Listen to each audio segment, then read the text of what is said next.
Ladies and gentlemen, hockey in the city of Ottawa. It's not a sport. It is not a sport.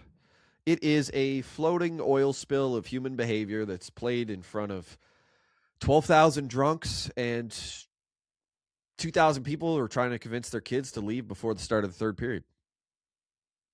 That's the game day experience at the Canadian Tire Centre in Canada, Ontario. It's a beautiful game played inside of a cultural landfill.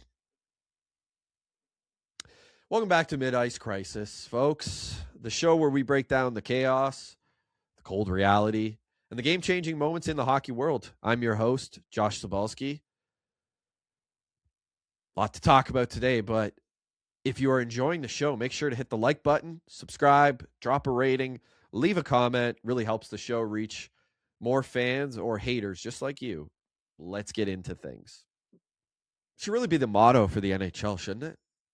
It's a beautiful game played inside our cultural landfill. I mean, after all, this is the only league on earth where a man could commit a felony on a Tuesday, cheat on his wife on Wednesday, score a goal Thursday, and the biggest takeaway that the fans would have is, yeah, but he plays hard in the corners, right? They say hockey's a community, but is it really a community? Or is it a witness protection program for men with anger issues? Seems like every team is 23 unresolved childhoods and a billionaire owner who doesn't really know where the rink is. That's always the funny thing when you think about the guy who actually owns the rink. He probably doesn't know where it is or how to get there. Weird way to run a business, but, you know, it is what it is. The NHL, they love to talk about respect and honor and doing it for the crest. My crest is. But this entire industry runs on ego, money, painkillers, and silence. And the silence, there's always a silence. There's always a silence. And the silence used to be, it always created this awkwardness. And I don't know that there's an awkwardness anymore so much as the fact that they've made this silence, the code of silence, the whatever of silence that goes on in the hockey world, they've turned it into almost an industry or an infrastructure, so to speak. It's quiet. It's always quiet. They keep it quiet. It's like when you go into a recession. You ever live through a recession? If you're Gen Z or you're a millennial like me, you've lived through about 8 of them. But you can always tell when it's a recession because the mall gets really quiet. Everybody suddenly realizes that maybe it's a mistake to spend money. Maybe we don't have the money here. Maybe we don't have the money to spend at the mall. The people working at the mall realize that, hey, maybe retail was a mistake. You know, fake careers in the mall. Don't get me wrong. I love the NHL. I love it. I do. I love the game. I love the NHL game the way that I love my uncle who I knew was going to jail. And he would still show up at Christmas, even though, you know, I knew he was going to jail. Still loved him.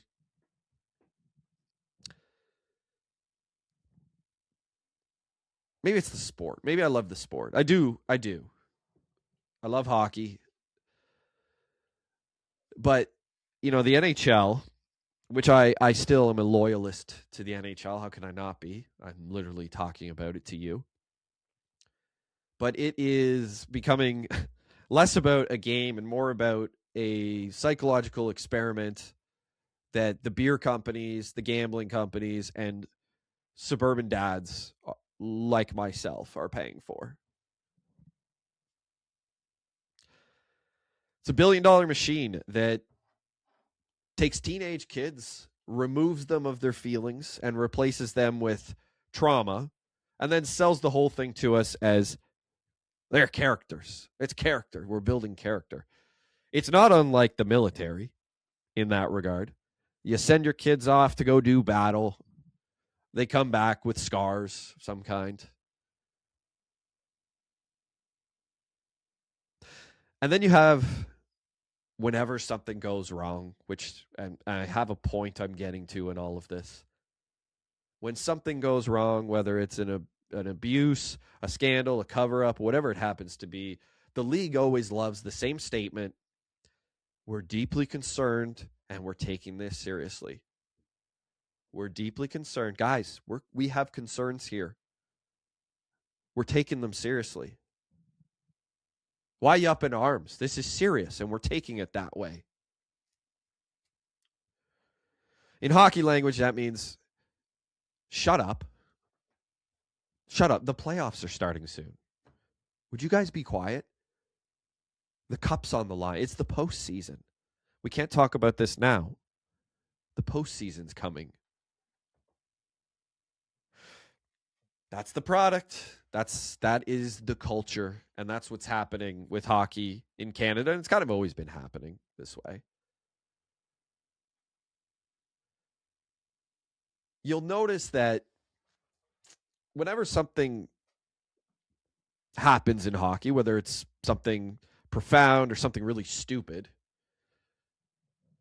there is always a cloud of vagueness that is around it. And the PR folks come out, and there's always this monsoon of public relations vagueness. It's the best way I could probably describe it. And that's what we're watching unfold right now in our nation's capital, which is where I presently am, in Ottawa, Ontario, Canada. More specifically, Canada, Ontario, Canada. Because the Sens don't play in Ottawa, and maybe we'll get to that after. Watching the Ottawa Senators right now is like watching a television show that's a crime drama featuring the Trailer Park Boys, but they all have ADHD. That's what we're watching. And you have the Senators, and their goaltender, Linus Ullmark, has disappeared for personal reasons, which, best wishes to him. But he leaves in this cloud of vagueness, which, I've read reports it's a mental health thing. Again, best wishes to him if that's certainly the case. There's no reports, though, real reports. There's no injury report. There's no press conferences. There's no symptoms charts. This is nothing. Poof, he is gone. He's gone. And because hockey culture is always built on obscuring things, we have this weird obscurity that stinks like the stale Coors Light that they serve at the Canadian Tire Center. And this is where you have this vacuum where weird rumors get started. And you have social media invent a scandal, which is likely what has happened here. A scandal gets invented because this vacuum of vagueness has been created. And don't get it twisted. Like, this is not the type of rumor like Major League Baseball would have had with like the steroid stuff. There are no steroid labs in the bullpen. What hockey gets is much different. Hockey gets a weird cheating rumor off the ice that any idiot from Reddit could have made up, whether they were drunk or sober or high on mescaline. Anyone could have made this stupid thing up. And really, this should have come out and immediately just died. And it would have. It would have just come out and gone away. But here you have the Ottawa Senators, in all of their infinite wisdom, go full on. We're going to attack this thing with every PR tool that we have. So the Sens GM, Steve Staios, comes out, makes this statement. These rumors are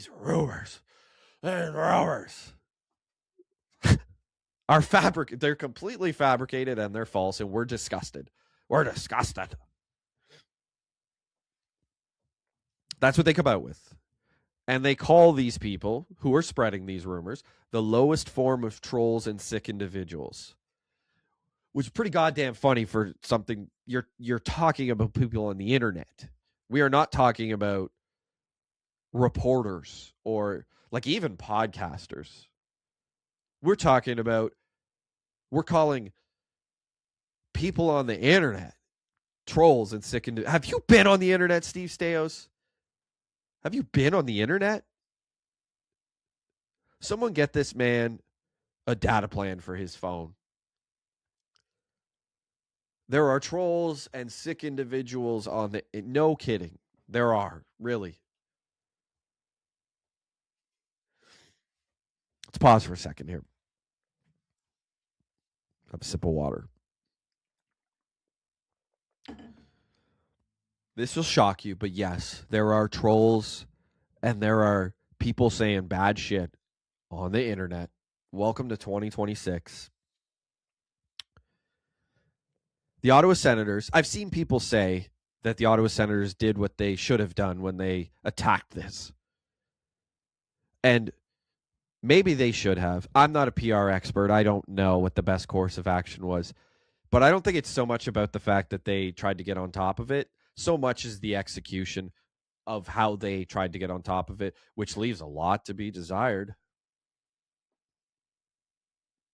This is peak hockey culture. You have a team who actively are going out to defend a grown man's reputation, which they should.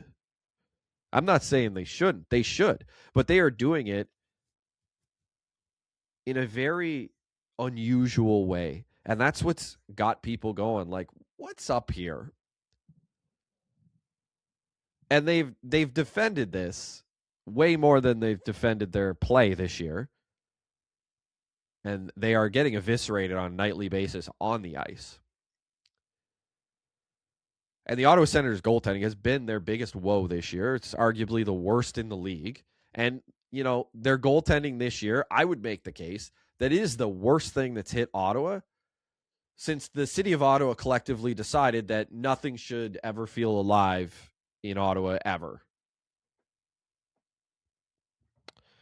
And then you got Brady Tkachuk. And I made a video that went a little bit viral this week that talking about Brady Tkachuk and how he showed up and basically went full-on rugged drunk dad, saying like, fucking bullshit. Some fucking bullshit. That this narrative spreading. It's pretty fucking bullshit. Pretty fucking bullshit. When your star player goes on national TV and starts sounding like a guy yelling at strangers in the Pembroke Walmart parking lot, that's not good. That's a performance. That's what that is. I made the case that it was performance art that Tkachuk was doing because he was it seemed like he was doing bits like for his upcoming stand-up. Maybe he's looking to fill TD place. Maybe he's going to start off at the Bronson Center doing stand-up. I don't know. I don't know what his career aspirations are. He's got the look of a stand-up comic, though. Pretty fucking bullshit. I don't know what that was, by the way. Like, honestly, who swears that way? Like, I keep trying to structure pretty fucking bullshit. Like, I don't know how to work that one out that it actually sounds like it came from a normal person. Fans love performance art. That's why we all go to see comedians, right? That's why we all go to see musicians and movies and things like that. But we're not really looking for that out of our hockey player. We do love a performance, though. We do love performance art. And that's why Sens fans still cry about the 2002 Eastern Conference semifinals. That was a big piece of performance art. I just dated myself. Now, forget about the Sens for a second, because this does get better, this story. If you look league-wide, the NHL, the entire NHL is now in this weird place where they've obviously got like officially sanctioned silence on everything that actually matters in the league. Injuries, silence. Personal leaves, silence. Team chemistry, silence. They give out a one-sentence press release and they create this vacuum of vagueness that allows rumors to spread, because this is not just a Senators issue. This goes to last year with the Vancouver Canucks and everything with Elias Pettersson, JT Miller. This goes with everything that happened even before that when everybody knew they were going to fire Bruce Boudreau, but they were saying nice things about Bruce Boudreau and he was getting a standing ovation and he was crying at the game, but everybody knew he was getting fired. Officially sanctioned silence. That's what it is. But internet gossip, if internet gossip comes out, the NHL goes full on public prosecutor, denunciation of the whole thing, moral outrage, like, this is disgusting. We're disgusted. It's pretty fucking bullshit. Is Brady doing bits to like be on Suits? Are they doing a Suits Canada that I don't know about? Like, is that coming? You're gonna have Harvey Specter and Brady Kachuk. Mike Ross. I think the guy who played Mike Ross was Canadian. Perfect. You look at other sports, you look at baseball, Major League Baseball. If a pitcher disappears in Major League Baseball, there's always a report. They'll release it. Like, if Kevin Gausman of the Toronto Blue Jays gets hurt, they're going to release a report where they're saying, oh, he's nurturing a rotator cuff. Or he's doing whatever. He's cataloging his baseball cards at home. We don't know. Basketball, a little different, but basketball, they'll announce personal reasons. But the thing about basketball is that by the time it's the end of the first quarter, 3 reporters have already released why he's sitting out. And they're managing his minutes or whatever. It's quick in basketball. It happens right away. But the NHL, hockey, the NHL, they've invented like entire folklore to go over this whole thing. It's like they want the rumors, right? If I wanted to create rumors, I would do exactly what the NHL is doing and what these teams do. So that we can get, like in the case of the Senators, I want to get some attention outside of our record. And I'm not saying that they're doing this on purpose because I don't really think that they are. But if I wanted to, and I'm just saying if you wanted to create the rumors, this is what I would do. I'd do exactly what the Sens did. And the bizarre reaction of the whole thing, I don't know that it's because so much the Senators care about Allmark's privacy. But I honestly think that this reaction is because this league doesn't know how to handle anything that isn't just a slap shot into an empty net, right? The NHL knows how to manage goals, fights, and gambling ad placements. That's it. That's what they know how to do. Now, I don't know how big of a story this is outside of Ottawa, but it's pretty goddamn big in Ottawa. And the whole world is kind of, I think, watching this unfold. Player disappears, rumors explode, team yells at the public. That's it. It's like an M. Night Shyamalan movie. There's your three-part structure, 3 acts. They say in film, 3-act structure. An M. Night Shyamalan movie, however you say his name. The only thing is like with an M. Night Shyamalan movie, if he were to write this story, it'd be a lot less confusing. And there'd be, like, the ending of this whole thing would be far less confusing than a hockey goalie being on leave, apparently.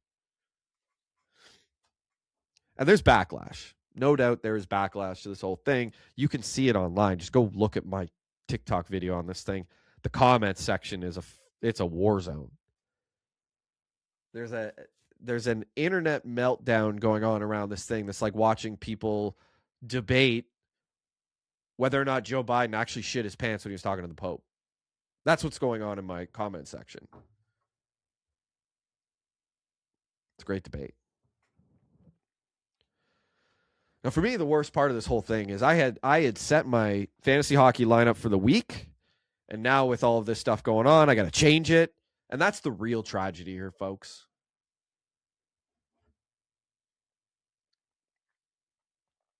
But you know what? This is the hockey experience in Ottawa. It really is. And the culture here is so rotted out that, well, first off, like, you bring arguably the best goalie in the world in, and he just falls to pieces. Guy was a Vezina winner a couple years ago. Now, I'm not even sure he can play in the NHL the way he's played this year. Now, again, he might be dealing with personal shit. Likely he is. Best wishes to him. I hope everything's okay. But it is a problem when a goalie's personal life becomes the biggest headlines your team has had all season long. And the Ottawa Senators, they have a real problem here. They really do. They're being taken down by a rumor that certainly looks like bullshit. But their response, they might as well take this, fill it with gas, and just keep dumping her right on the Flames. because they are really ramping this thing up. Everything that they do just adds more to it, and more people tilt their head and go, I'm starting to buy this story. This bullshit story seems less like bullshit. I went to a game a couple weeks ago, just before Christmas. It was Pittsburgh versus Ottawa. Super depressing way to spend a Thursday night. Got to tell you. It was depressing. And to be honest, going to that building's always kind of depressing. And it feels like you're not really going to a professional sporting event, but you are fulfilling a court-ordered obligation because you got a DUI at the Canada Centrum when you came out of Boston Pizza. That's what you get. That's what it is. When you go to a Sens game, it's community service. That's what it feels like for Sens fans right now. We picked up the tickets at the start of the year. We really don't want to be here, but, we bought them at the start of the year. We thought the team would be good. Here we are. We're, dead last in the East. I'm still going to go, though. It's a sunk cost. I paid the money. That's a depressing night. You bought the tickets in September. You thought they'd be good. And here you are, mid-January. You're driving to the arena. You're driving 45 minutes into nothing, into the middle of nowhere. There's no city out there. I live out there. Trust me, there's no city. I live out here because there's no city. It's just highway. There's no vibe to the area. It's just darkness, really. And then you get this creeping realization that their arena is next to a Kia dealership and the place where you had to go to report your DUI from Boston Pizza. That's what it is. You get there. You get to the Canadian Tire Center, which already a red flag. If you had to name your building after the place where I go get my windshield wipers and they refill my propane, that's not good. Manage your expectations accordingly. And I get it. They named the buildings after places. It was, Corel Center at one point. Didn't work out great for Corel. Scotiabank, I think, at one point. They've had a bunch of names. So you get there. You start looking for parking. You realize that you got to go park in a field. Not a parking lot, a field. They paved over a field. That's what they did. They got the asphalt and they paved the field. It's like the episode of The Simpsons where Moe paints the dirt. Pretty clever. So they paved the field. You got to go park there. You feel like you're going to a county fair or, where you're going to the county fair. The main attraction is some country singer from 20 years ago. You're immediately financially disappointed as soon as you get there.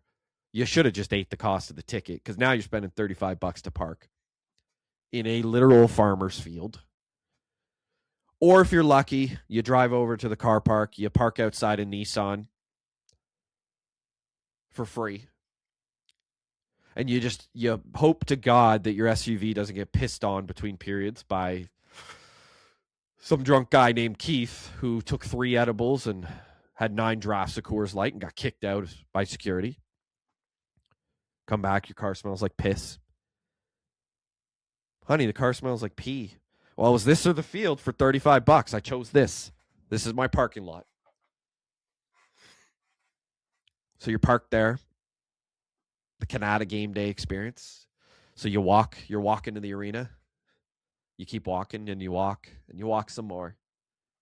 Then you walk a little bit more. You're getting blown all over by the wind. Jesus. The wind's blowing you around like it's personal. If you live in Ottawa, you know that the wind in the winter here is angry. It was really angry yesterday. It's angry at you and it's personal. And it feels like it's the wind feels like a family member. It does. It's screaming at you. It's Christmas. It's like a family member screaming at you like Christmas. They're saying, you didn't need this tonight. You didn't need this tonight. You could have stayed home. You could have actually loved your family. but you had to spend $35 parking in a field. Then you finally get into the arena. You're reminded that this team has been on the verge of bankruptcy multiple times. The lighting, the fluorescent lighting of the arena burns out your retina.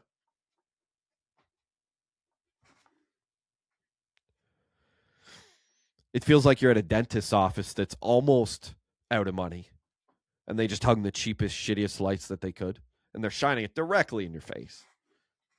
I'm always amazed by how bad the lighting is in that arena. The acoustics are worse, but man, the lighting is just awful. That's if you go in the arena. But if you stop at the concourse, you kind of walk around the concourse, you get a nice smell of, is that fryer oil? Ooh.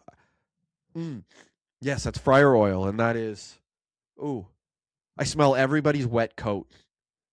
Yes, that's what that is. It's everybody's wet coat, and it's fryer oil, and I smell a spilled Coors Light from last week over there. And a little hint of broken dreams from 2007. Do you remember 2007, Ottawa Senators? They told us this is the model franchise. Feels like forever ago. So you're at the concourse, you smell the wet coats, you smell the fryer oil, you smell the broken dreams, you smell the Coors Light that spilled over in the corner. That beer was $17, by the way. It was $16.95, but you tipped the nickel.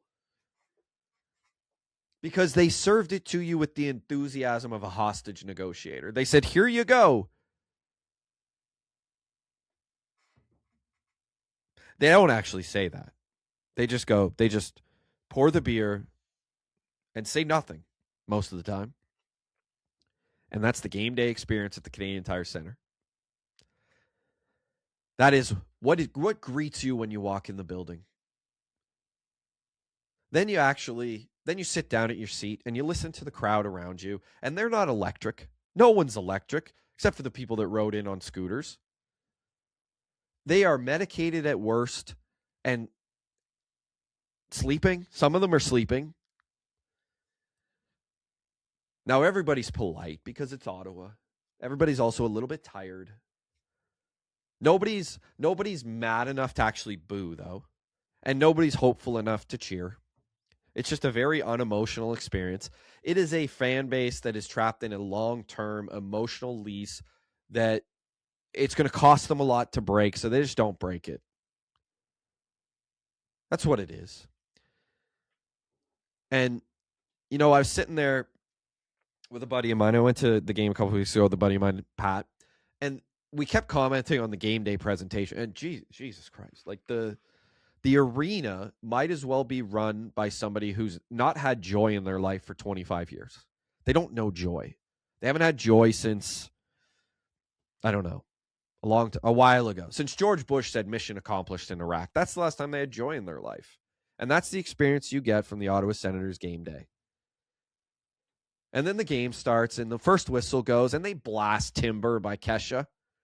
And they flash the make some noise sign, and exactly nobody cares. Everyone just blinks, and they go, about what? What are we making noise for? They can't even see the sign because of the lights, right? The lights. And then they got the mascot. He's doing push-ups to distract you from the fact that you spent $145 on tickets, and James Reimer's getting lit up by the Vancouver Canucks. That's what you're seeing. And then the game, the minutes tick off on the clock, and the game ends, right? It ends. And you feel nothing, except you're worried because you have to march through the tundra and the wind that's blasting you all over the place. And you got to then go drive on a road that was engineered by someone who clearly hates people. That's the experience. And then you're going to go sit in your car for 45 minutes, engine idling. You're going to stare at brake lights, and your eyes already hurt from the lights in the building. Now you got to stare at red lights. You're driving with one eye. And you're wondering, how did this team manage to rebuild, rebrand, reset, get new ownership, and still somehow create the exact same experience every single year. Every single year, it's the exact same. It is major inconveniences wrapped in a false hope.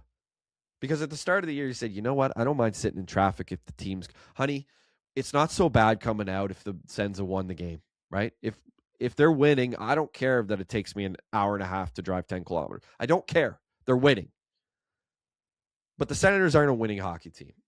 And I'm not even sure if they're a hockey team at all, really. They're a concept. They are an experiment.